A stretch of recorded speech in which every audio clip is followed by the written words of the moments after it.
All right, y'all, welcome to Journey with Jazz. I am Jasmine, soon to be Jasmine Island, your host for today. And I have some very special guests, y'all. I am in Delaware at my parents' house, and I wanted y'all just to get a glimpse of my family, just everything that we are. We have a good time. We are very, very close, and that's kind of the purpose of this video, just to show our bonds, just to show how important family is to all of us. Let's talk about a few things. This is a beautiful home. What are some things that you two did as a married couple to build and succeed together? I think one of the things is just basically making that commitment that we're all we got, and we got to make it work. We all we got. And so we really, once we took that standpoint, it wasn't any quitting, it wasn't any talking about our mistakes out, and we're gonna work together and make this happen. And not that it was always easy, but it was like there's no way out of this. Like, we're gonna have to make this work. I think we made that commitment before we had even got married. We didn't do things the religious traditional way. We had our kids first. And I think just wanting to give our children stability, wanting to do things differently, and setting that foundation for them, I think that was our commitment. And I noticed you said the day-to-day business of family. I guess everybody can kind of chime in with this. How would you say it's different from dating and, like we were talking about before, like that honeymoon phase versus the day-to-day business of family? Well, I guess for me, one of the biggest, well, even with everything, like for instance, the way we looked at money was different. The way we viewed parenting was different. Like, when two people come together, there's a great chance that there are going to be some things that they kind of see eye to eye on, but there are going to be so many differences that you have to work through. I think people look at us sometimes, and I think people think, oh, they have this great marriage, and we do have a great marriage. I'm not even going to slight it at all, but it's a lot of work. It's a lot of work, and I think anything that's worth having, just like anything, is a lot of work.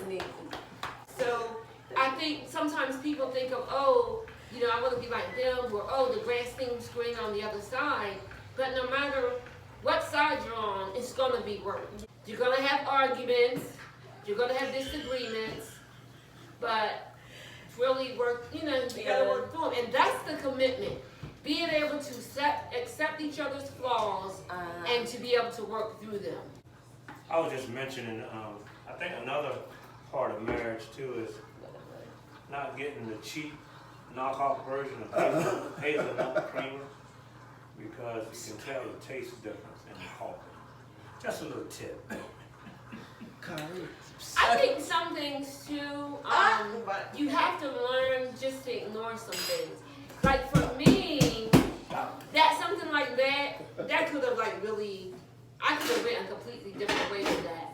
Like that could have even escalated me to, like, what are you saying? Are you saying I'm not a good wife? Or are you saying blah, blah, blah? Like that could have really escalated me. Yeah. So I think knowing when, you know, I don't really care. I mean, just really, just ignoring it.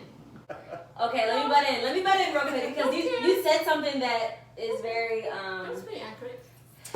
okay, I'm outside that situation, so let me explain maybe a little bit of what she could be feeling. Okay. Because I think women do that a lot. I do that a lot. Like, you're just talking about the creamer, but as like a woman, as a wife, as a mother, we kind of associate things together. So like, although to you, you're just talking about the creamer, you want to make sure you get the right brand for creamer. Like she said, she could easily associate that with, you're worried about creamer, I just did all this, I just did all that, I just did this, I just did all that. Like, I'm trying to be a good wife, I'm trying to get things right, because we want to be the best wife and mother that we can be. So you're saying something small, but she may hear you're demeaning me as a wife or a mother.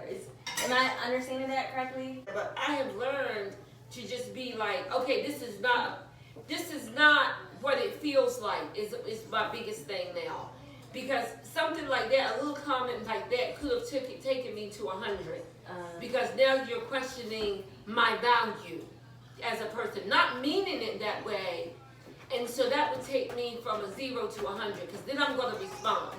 Now, is he questioning your value as a person, or is that just what you're hearing? That's what I'm hearing. Okay, that's what I wanted to specify. Yeah, that's what I'm hearing. Because his intention and what you're hearing, which you always tell me, his intention and what you're hearing are two different things. So that's why it is important that you said that you changed your thinking with that. Like, you used to think like that, but now you decided, like, okay, whatever. Because maybe what I'm even hearing is different from what he's even saying. Right. You know what I mean? Because you didn't say exactly what you meant. There you go. She took what you said a completely different way.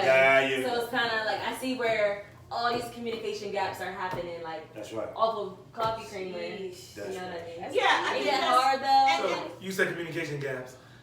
I feel like that's why that's what brings the need for emotion, because that's when misunderstandings get cleared up. If we think about how that could have went, if when he said about the creamer, she would have snapped because it would have came off to him as anger. However she would have responded, it would have been irate, rage, anger, I do all this. What she's really feeling and what she's really experiencing is feelings of adequate and inadequate. Creamer and sugar. So, Creamer and sugar. What she mentioned, am I a good wife? Like, am I doing things right? That's all adequate. So when he said something like that to her, it communicates I'm inadequate. Yeah. So she reacts off of that. The reason why he said, don't respond with you don't care, because that's rejection.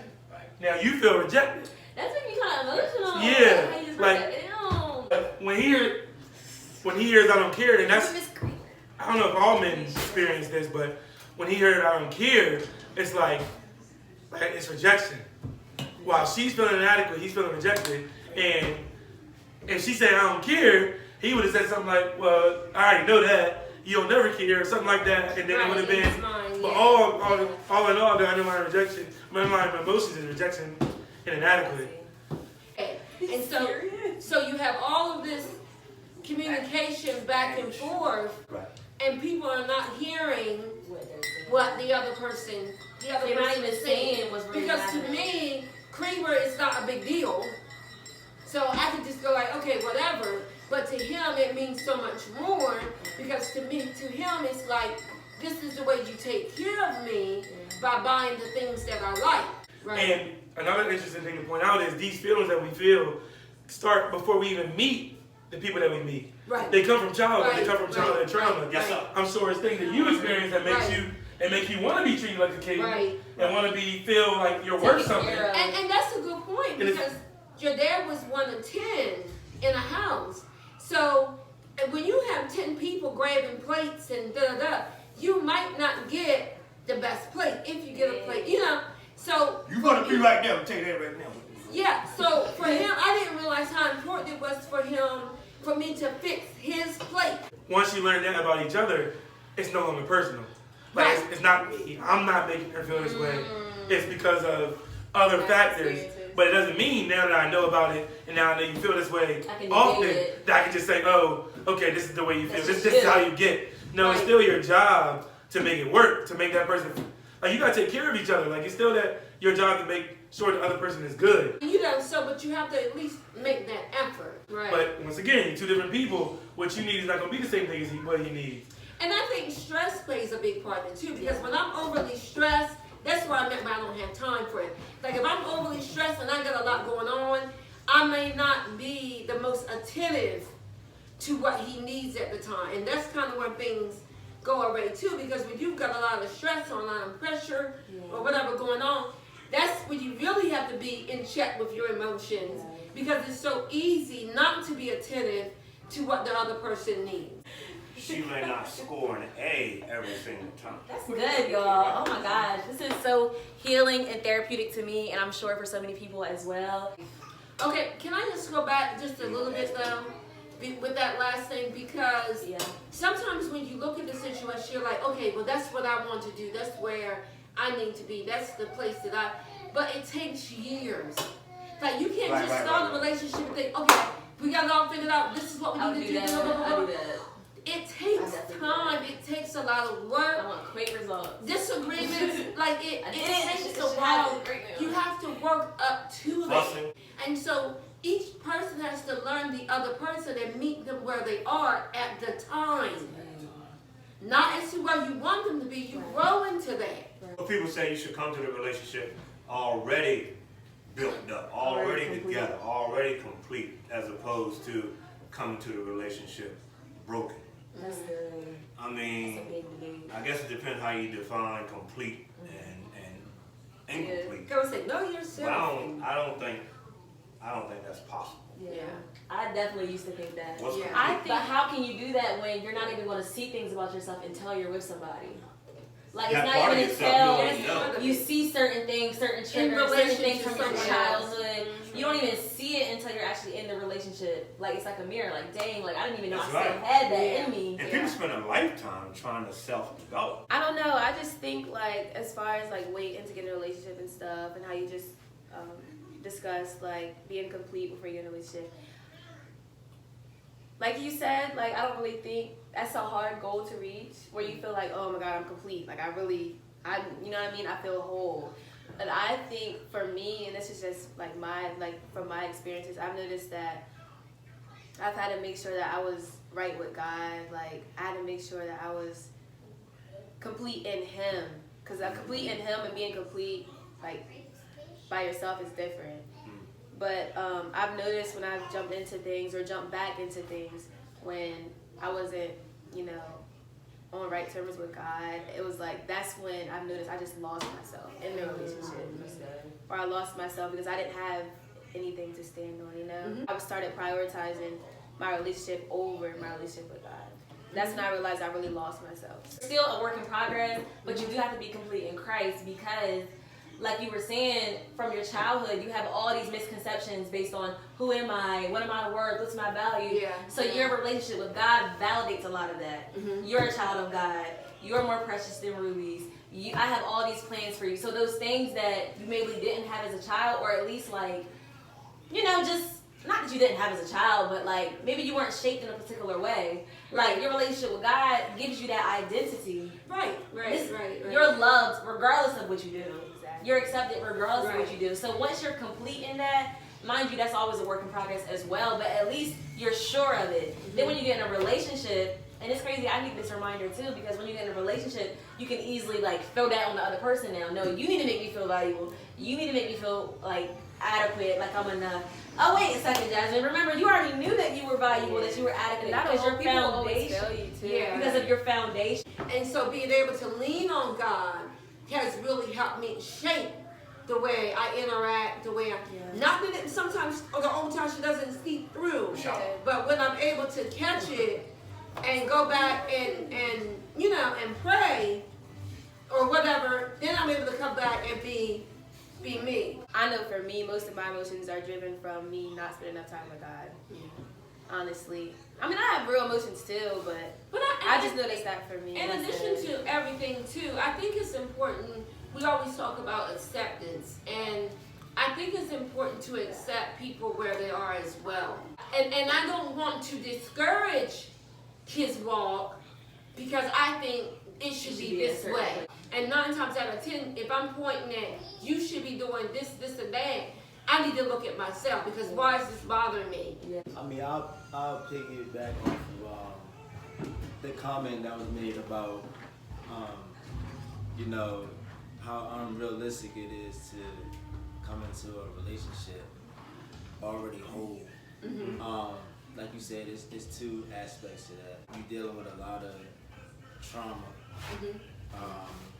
And it could be unconscious trauma, like things that you It don't have experience, to be major things. and you don't even know that they affected you until somebody brings that out of you. God does his best work with broken pieces. So, that's why I agree with, you know, you're not going to be 100%, you know, whole as a person, because even the things that you learn, or even strengths that you may have, you know, something that you're always asking God to do for you is to change your heart to be more like Him.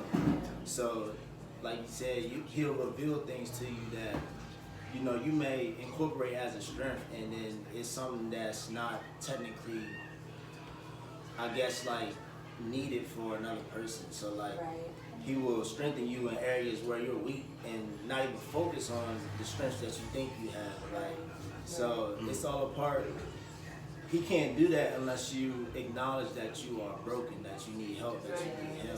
And I love It's a the tough- thing it's like a about tough being balance, work in right? progress, because I think, and this is with everything to me, when we feel like we fall short in something, the enemy can beat us up and make us, and that's what I'm talking about, the whole unappreciative thing, the value thing.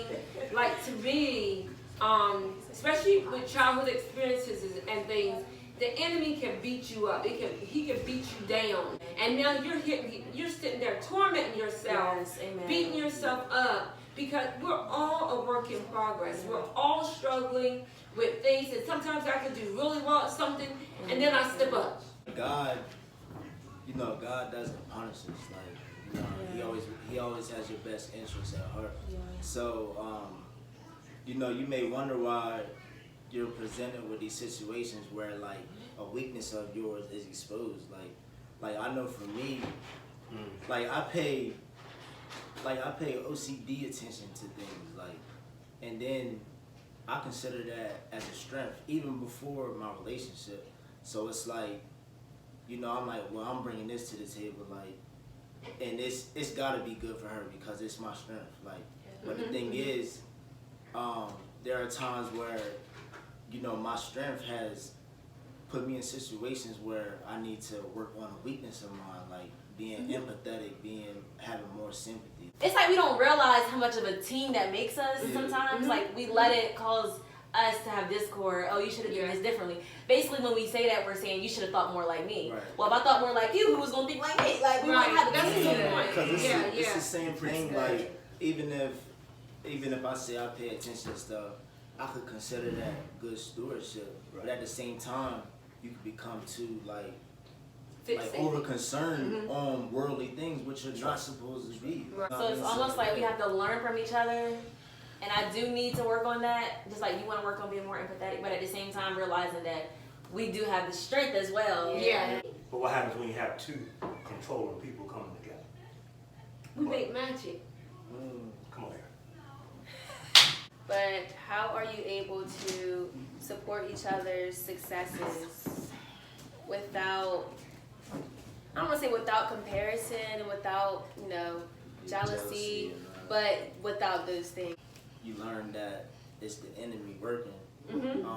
Is to remember that, you know, in a marriage, in a relationship, like, you guys are working towards becoming a single unit. So like, her success is your success. Right, Her exactly. success is hers. Yeah, So- you're You said it right there. When we first met, and for years we had this quiet competition, Right. Wow. and it came out in, you know, mainly It motivated us. with college and, you know, getting degrees and everything. But it motivated us. And I But we think did have this quiet, humanistic competition. And I think too, we, You know, you we made me also fail in know. the class. I didn't make you I got an fail. F and you got a D. I got a D, but I'm over in bad shape. that's the only class I ever got a man grade in. Because I realize, I mean, it's in a relationship that's working towards marriage as well. Like, anytime anything comes up to cause division, discord, confusion, chaos, it's always the devil, because he Yeah. doesn't want y'all to work as one. Right. Because y'all are so powerful as one. So, I mean, that kind of has been helpful for me, just to know, like, okay, even though I feel like this, even though I don't agree with this, ultimately, I know that the enemy is trying to divide us. Yeah. I know ultimately we need to come to reconciliation. Right, Like, you know, we need to be on one accord. And the things that they share in that group that he experiences, he has shared with me. I never knew that he was dealing with some of those things until he told me. So it gave me a better perspective of some of the ways that I looked at things, if that Wow. makes That's sense. interesting. So sometimes just expressing some things that are going on and not feel like, oh, I got to be tough, or because people have me, they think I'm this way, and so if I let them know that I'm not this way and that I'm really struggling with something, then how are people going to look at me? Yeah. And I'm talking about even in relationships, like even with you guys, to Yes. show that there was an area where you may have not felt as strong. Yeah. And he was able to see that because he always sees you as this boom, boom, boom, boom, boom. Like Derek Bishop said, he was Yeah. And so, and you might not be able to be weak with everybody, but if you can at least be weak with your partner or your spouse, There it is. and truly let them know, this hurts. It really hurt my feelings. This made me feel less of a woman, and this made me feel less of a man. The more you can share, that's the key. Because what you don't realize is that's what really brings you closer. And so what that does is it says, oh God, now I can help you. Because when you're still tough and you got it all together, how do I help? Where do I fit in? Wow. How do I support you? Because you got it all together. That's good. But when I'm weak and I'm struggling, now I can help you. Isn't God's love though? Even if it's just me sitting with you and listening. I might not even be able to fix it, but just being able to be in the moment with you. All right, y'all. So we're gonna wrap it up with this final talking point. Y'all think love is worth fighting for? You can be in situations where you're in love, but the situation is not worth fighting for. Yeah, it's a hard So one. yeah, Like, how what do is- you know if love is worth fighting for? Maybe I should have asked that to start Yeah. with. How do you know, like, all right, this is the love that's worth fighting for? Because, especially in relationships, especially when in marriage, like, it can get to the point where you feel like in every area, I don't feel like this is not worth it, it's not worth it. So what's that thing, like, okay, no, because of this is worth fighting for? Like, what's the thing that tells you? Right.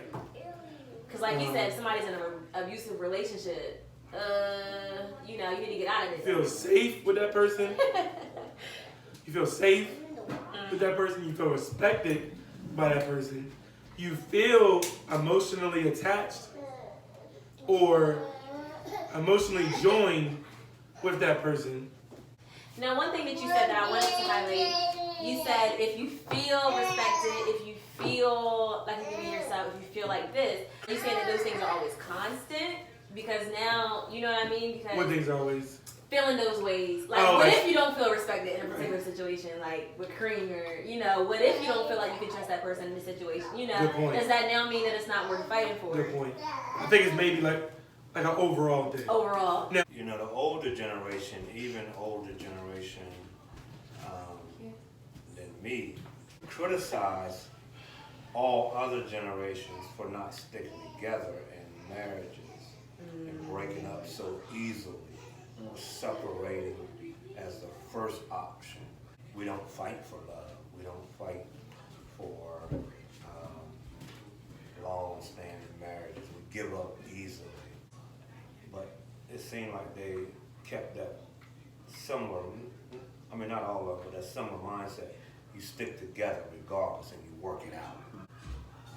It's up to those two people how they define love. It may be a different context in the dictionary, it may be a different context, what other people say, what other people think.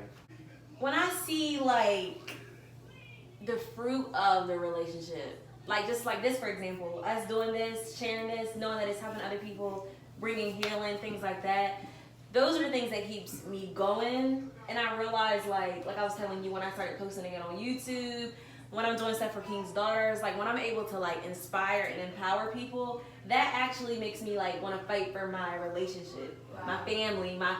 Don't get it twisted. Law school, the same thing. Like it's the same battle where I'm like, I don't know if I can do it. You know what I mean? But like when I'm in that environment and I'm talking to professors and students and they're like, oh my God, I need you. I'm so stressed. I'm so overwhelmed. Yeah. And here I am like, girl, take a load off. Like it's not that serious. You know what I mean? Now it's worth it. Right. This really has a purpose. Like God is using us. You know what I'm saying? Like we're actually going to be influential. Like, wow, like I have to fight for this. Everything else, I guarantee you, is emotion-based. Everything else is emotion-based. Feeling respected, feeling loved. Oh, yeah. I feel loved, so this is worth fighting for. Oh, I feel important, so this is worth fighting for. Oh, the person treats me like this. Well, what if one time they're going through something? But you don't feel important. You don't feel cared for. And you just go. What if sometimes, he's going through something, so he can't give me that attention like he used to? So what does that mean? It's not worth fighting for anymore? The thing that doesn't change is what we have is helping people. It's inspiring. It's empowering. I'm pouring out to other people. And that's what I see in y'all, you and mommy. And how like so many people look at y'all like, okay, I want my marriage to be, not saying that y'all are perfect, but I'm saying a lot of people, y'all are role models. Yeah. Like y'all show black families how it should be, like what we should be working towards. Y'all bring joy, love, unity, like, and to know like, y'all planted that seed in me, so wherever I go, I'm taking that to wherever I go. Like that's the legacy that y'all have planted in all of us. You know what I'm saying? So when I tell you that y'all have a legacy, well now, dang, this marriage is worth fighting for. But if you don't base it on those things that are not changing, it's like one day you be like, I want to do this. One day you don't want to do this. We get into an argument, I don't know if this can work. The next day, oh yeah, maybe it can work. Sis, like which one is right? But if I say, oh my gosh, like what we're doing is impacting and empowering people, like it's helping people, all right, boom, that's constant. It's bringing glory to God is what I'm really saying. I'm saying it in a cute way. That's right. I'm saying it in a cute way, but it's bringing glory to God because marriages bring glory to God. The reason why love is so hard is because it brings the most glory to God. And by that, I just mean like the reason why it's so challenging, the enemy is going to throw everything at us. He's going to throw everything. Oh my God. People look at Tasha and Joyce's marriage and they want to be like that. They want to be together. They want to love. They want to reconcile their differences because of their marriage. I got to hit them hard. I got to take them out. I got to divide them because I can't have people being inspired by their marriage. Yeah. Dre and Jasmine, they're in all these different transitions. They're doing school, they're doing life, they're doing this. Let me get them right now while they're in these transitions. Let me just hit them before they even tap into their potential. Let me knock them out. Let me annihilate them because, like, they're really going to be like a platform for couples, for marriages, for families. So I got to take them out now. Like, keeping that in mind, he's going to hit us the hardest because marriages bring and families bring God the most glory. That's where he shines the most. Unconditional love, forgiving every single day, that's God. Accepting and loving you regardless, that's God. You don't do that. You don't be doing that at work. Like, if they make you mad, I'm good off you. I don't gotta talk to you. You can speak, but that's it. I don't really have to like go home with you and all of that, but like your family is constant. God's love, whether you believe in God or not. You have to have his love in you because you have to forgive, you have to talk things through, you gotta communicate, you gotta love, you gotta speak with compassion, you gotta humble yourself. All these big, heavy hitters. Heavy, I hate them. Like, I'm gonna be real, I don't like it. When I gotta go and say, it strips you, like you just like, I can't just, I wanna go do this. I can't, because I have to love. I gotta humble myself. I wanna get this point across. Come on. But I can't, like, that's God's love. So he's going to do everything to stop it.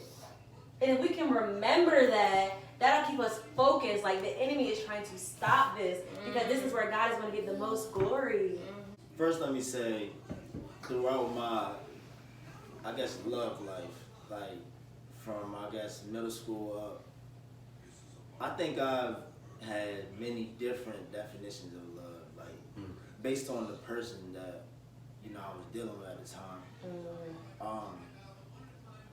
And I say that because the only love that has proven itself true to me is the one that I've found in God. Like the Bible says God is love. That's how I define love. So to answer, is it worth fighting for? To me, that's asking, is God worth fighting for? So I know, like, the thing about this walk with God, the Bible says it does not mean that hard times will not happen. We will not go through trials and tribulations. But there is sanity, there is safety, there is comfort in knowing that God will never leave you nor forsake you. So it's really like, to me, it's really asking the question of, are you willing to fight for God? Are you willing to fight for your faith? Faith is a battle every single day. Like, you have to fight to believe. Like, the enemy has, God knows all your desires. He knows your heart, everything you love. But the enemy does too. And he use those things to distract you, to make you cause dismay, like all those kind of things. And it's like, So you have to fight every single day. Like, no, you have to choose light over darkness every single day. Like, multiple times in the day, actually. Like, so it's just knowing that God, how faithful, how just, how sovereign, how good God is, how unconditional His love is. You seek to marriage. The purpose of marriage is to be an example of that, a walking billboard of that. Like she said, you have to have your love has to be unconditional because it can't be based on anything but the foundation of God, unconditional love. Right. You can't base it off of emotion because emotion is unstable. Emotions change, they're frail.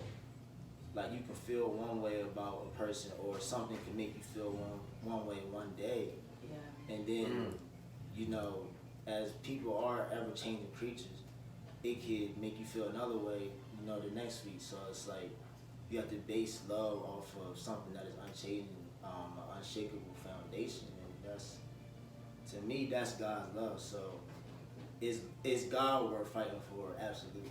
So I just want to say thank y'all for tuning in with Journey with Jazz. Y'all, this is my family. I love them. I mean, who going after that? Go ahead. They're worth fighting for. Absolutely. Every single individual. I've had situations with every single one of them. Yet here we are loving each other, and we've had forgiveness. We've had healing because it's worth fighting for. But yeah, like, comment, and subscribe. Until next time, do some dance, y'all.